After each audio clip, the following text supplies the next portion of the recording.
Let's go, girls. Welcome to Talk Wealthy to Me. I'm Michelle Taylor, founder of Women in Wealth.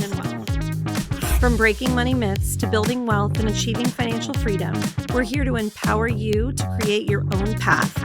Talk Wealthy. Now, join the conversation and let's change the way women think and feel about money. Okay, ready? Hi, ladies. Okay, so today I want to start with a very simple question. If something significant happened in your financial life tomorrow, whether it's a lawsuit, a sudden death, a tax auditor question, a business dispute, who would you call first? And even more importantly, would they know your full financial picture? Or would you be starting from scratch? Here's the uncomfortable thing that I've learned watching women rise in their careers and businesses. Oftentimes, we are outgrowing our financial support systems faster than we realize, or we've grown so fast that we don't have the right people sitting at the table to make sure that there's a synergy and a team approach to all of the moving parts that make up your financial landscape.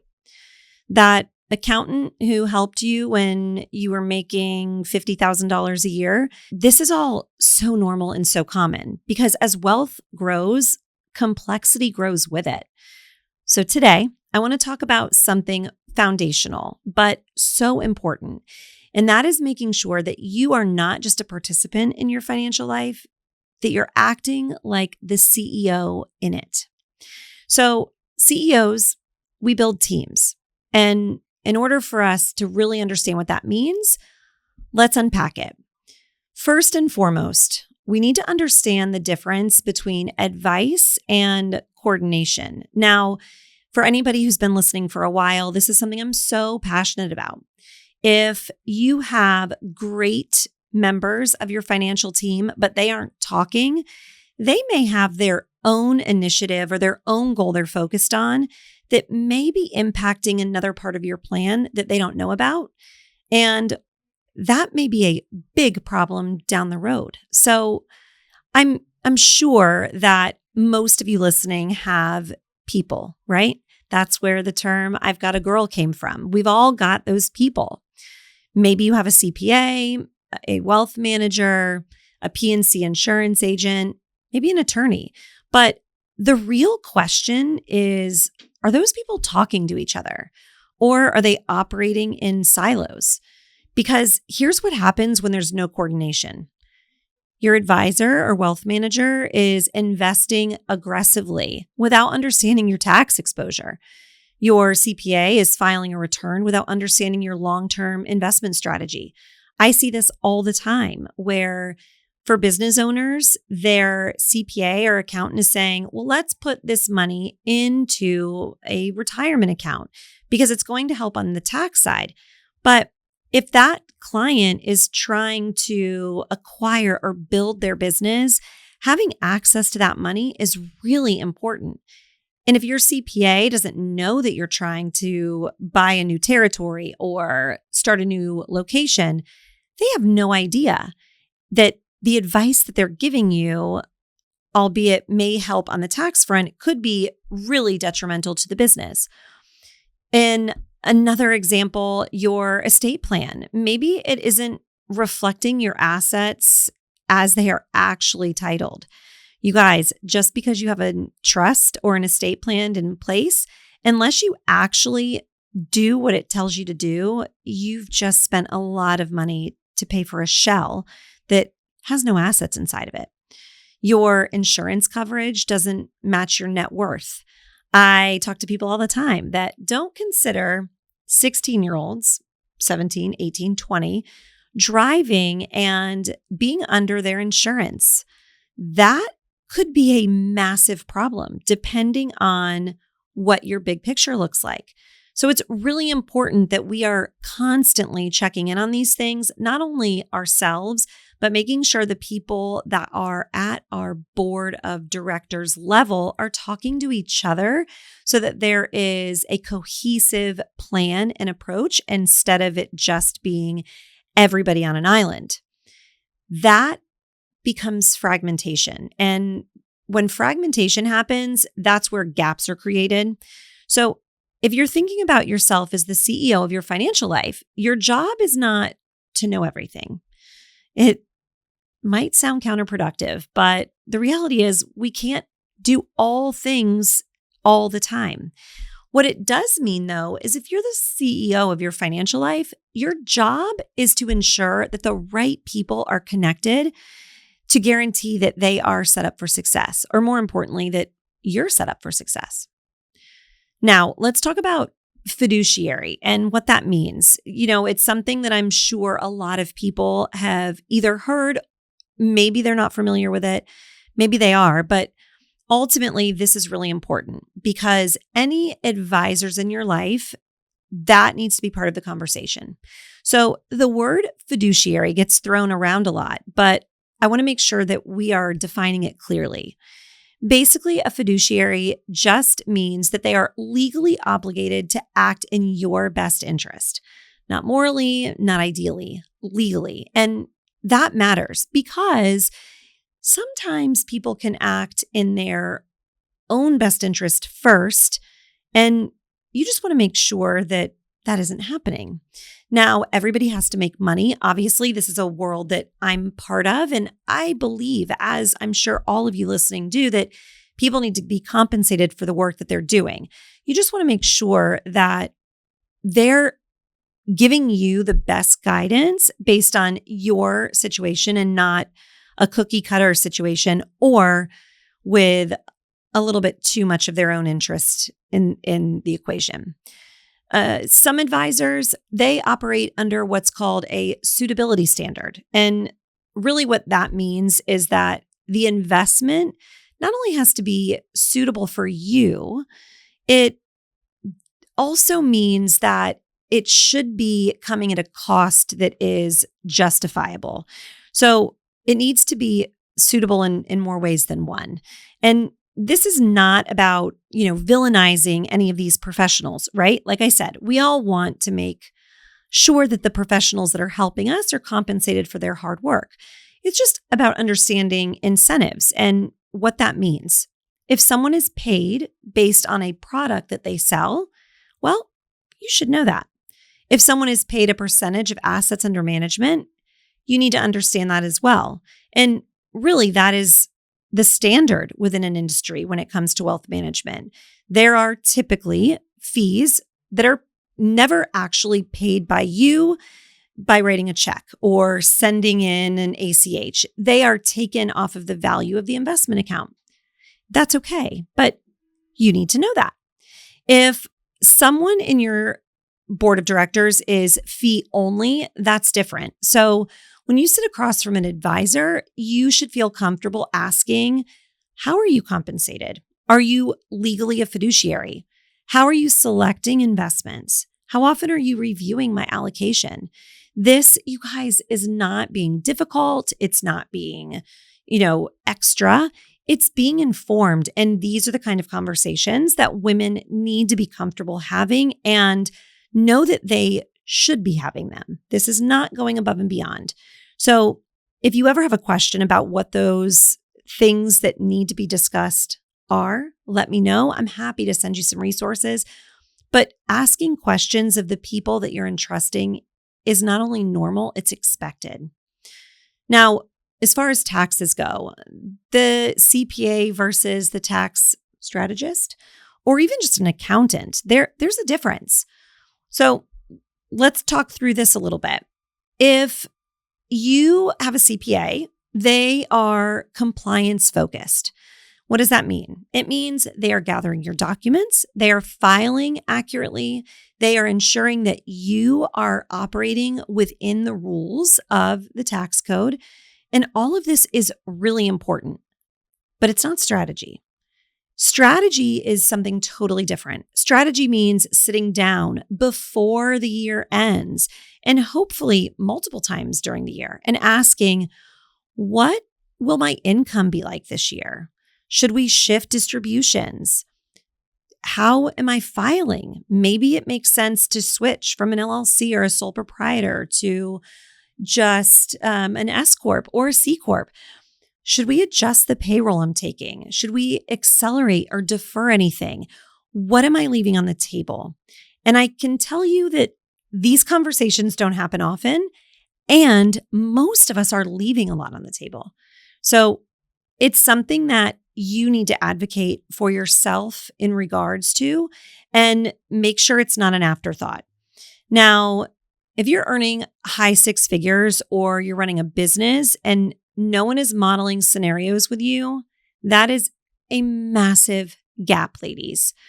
And here's what most of us don't realize. Your CPA cannot fully optimize your tax situation if they don't understand your investment plan. And that is just fact. So if those two people aren't talking to each other, you're likely creating a massive divide and missed opportunities. Your advisor cannot fully optimize your investments if they don't understand your tax bracket or what we're looking at from an income perspective. That is simply coordination. And really, it should feel like a team is approaching all of this. And I would say that there are some relationships you're going to talk to more often than others. Your wealth manager, your CPA. These are conversations that are happening often. Now, estate planning and, P&C relationships around insurance audits, they may not be happening as often, but they need to be happening at least once a year. Now, going into estate planning, this doesn't mean just a will, right? This is something that, admittedly, I would say 9 out of 10 people that I work with have delayed for one reason or another. It is not comfortable. It's awful. It's doom and gloom. But once you dive into it, you realize that you're doing this one time, and it truly can be done in a way that it's setting you up for success and avoiding so many problems on the back end. And once you have the bones of an estate plan in place, it's easy to go back and make adjustments based on how your life has changed. Life changes, income changes, asset changes. All of these things may not result in changing the document, but it is something that all parties involved need to understand. And while we're at it, let's talk about the fact that a will is just basic documentation. It is the bare minimum. If you have assets or kids, make sure you have a will. That's the basic. Now, a trust is more strategic control. It is really a way that you can plan with more of a robust approach. It's just oftentimes really what everyone should do once they are a little bit further into their journey. Once you've developed a good, cadence, you're investing, you've got assets, you've got kiddos. This is probably what you want to pursue. Again, this is not advice from me. It's just to get you thinking and start the conversation. An estate planning attorney will be able to tell you what's right for you, but definitely think about it and have the conversation. So I'll give you an example. If you have minor children and something happens to you and your spouse, well, a will is going to name a guardian, which obviously is critical and a huge decision. But a trust is going to allow you to control how and when money is distributed to them. Without a trust, assets are going to go through probate. Probate is public. Probate can be slow. Probate can create tons of conflict. And if you're in a second marriage or have blended families, estate structure becomes even more important. And take it from me, having just gone through this, losing my dad, this is a game changer, you guys. There are so many things to consider. If you love your sister or your brother and you want them to take care of your kids, but they're not necessarily the best with money or financial decisions, you can dictate that they have guardianship, but they don't control the money. There's very important things to remember. If there is something that is meaningful to you, maybe it doesn't have any monetary value, but it's important to your family and you want that to go to someone specific, put it in these documents because without it, you're not protected. Your beneficiaries aren't protected. And people change when someone passes.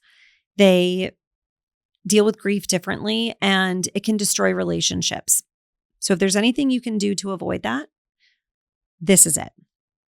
It's not about assuming something will go wrong. It's about designing how your wealth flows forward. And if there's one other piece of advice I can give you, not only should you be sharing your estate plan with the financial team that you build, share it with the people that it impacts while you're alive so that there is no question. There is no trying to understand intention. You're talking about it and dealing with it in the present. Okay, so insurance as a wealth protection strategy is huge. It's big. And often insurance is treated like an afterthought. It feels like icky. No one likes to talk about insurance. And I say to clients all the time, I hope it's the most thankless work we ever do. But the reality is, God forbid, if something happens, you will be so thankful that you took care when putting your protections in place.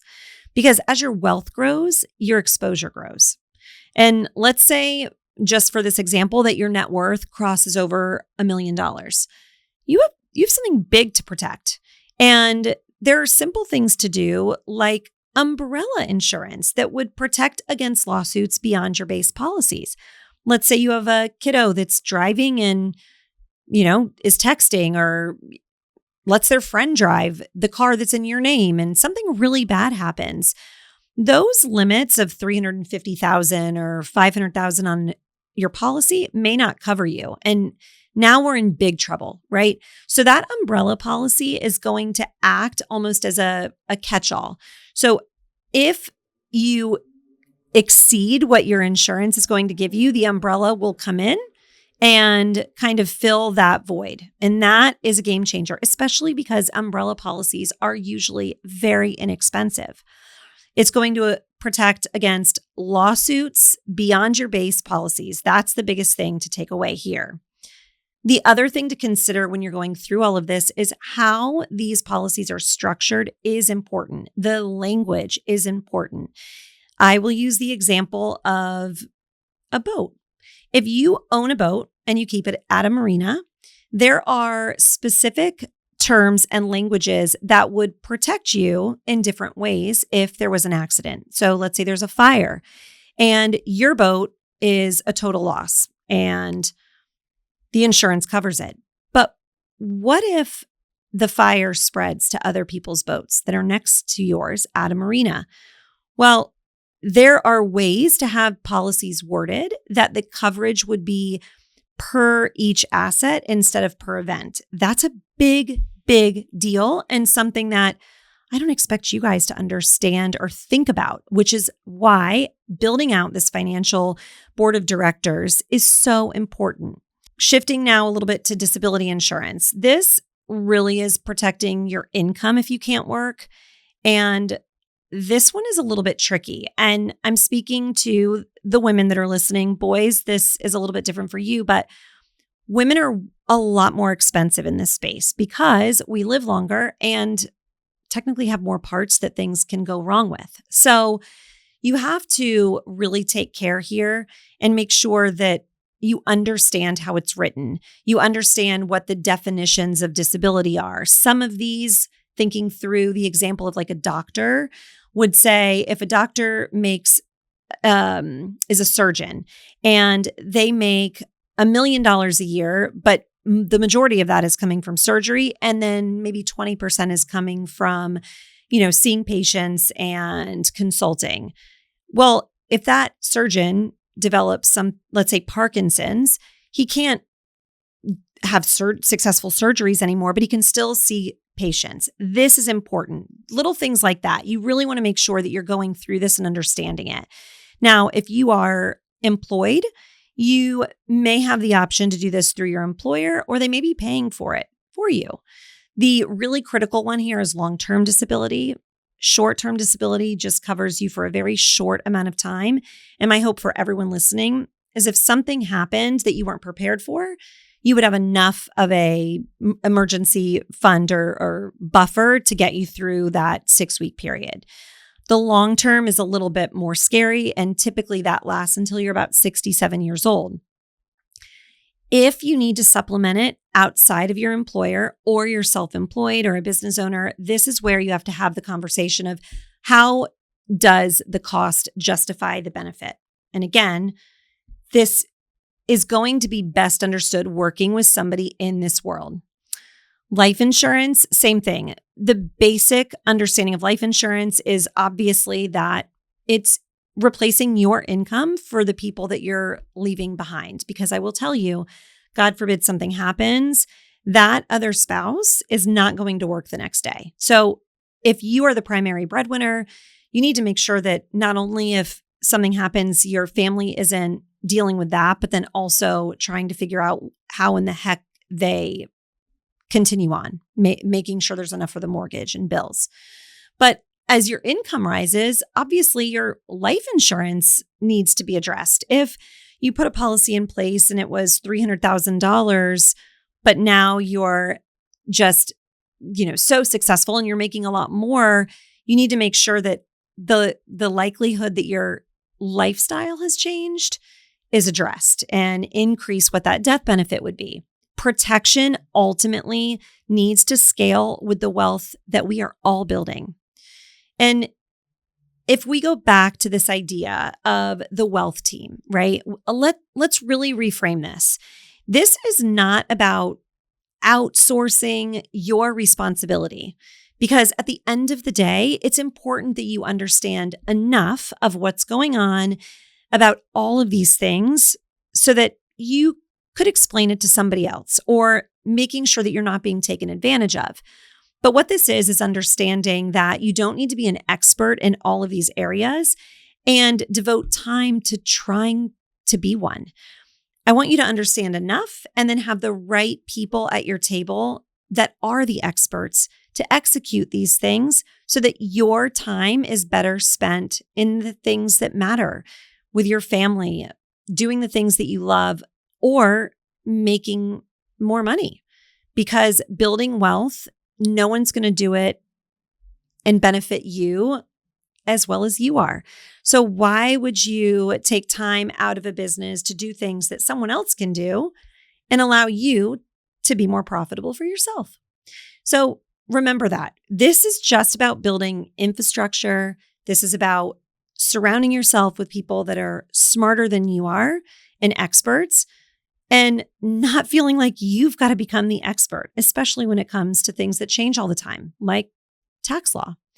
You don't need to be an investment analyst. I want my clients to understand why they're investing the way that they are, but I don't need them to go out and understand the complexities of some of the things that they may be hearing online or from friends.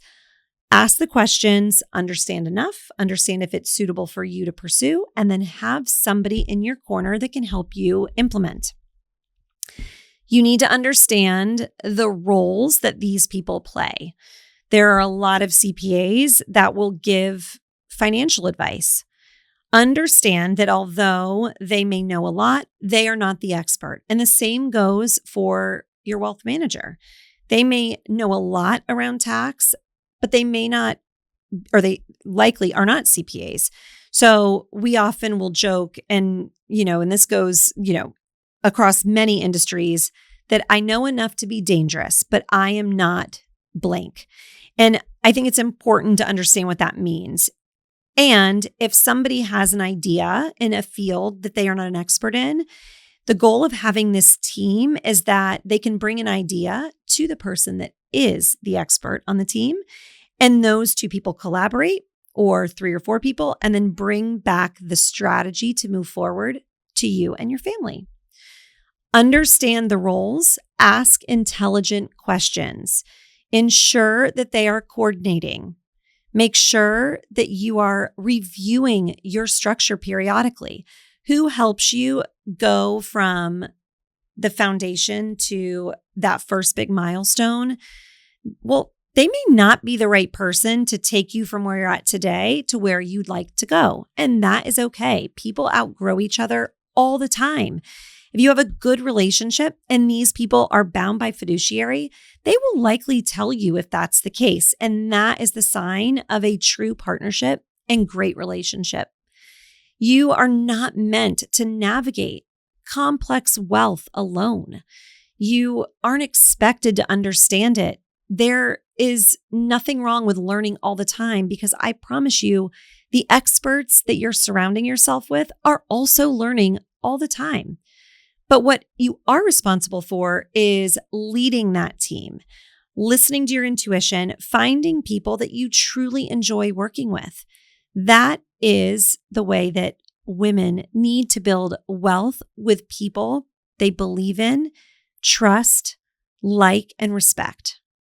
So as we wrap this up, I want you to remember that as your income is growing, your circle of advice or professionals must also be maturing with it.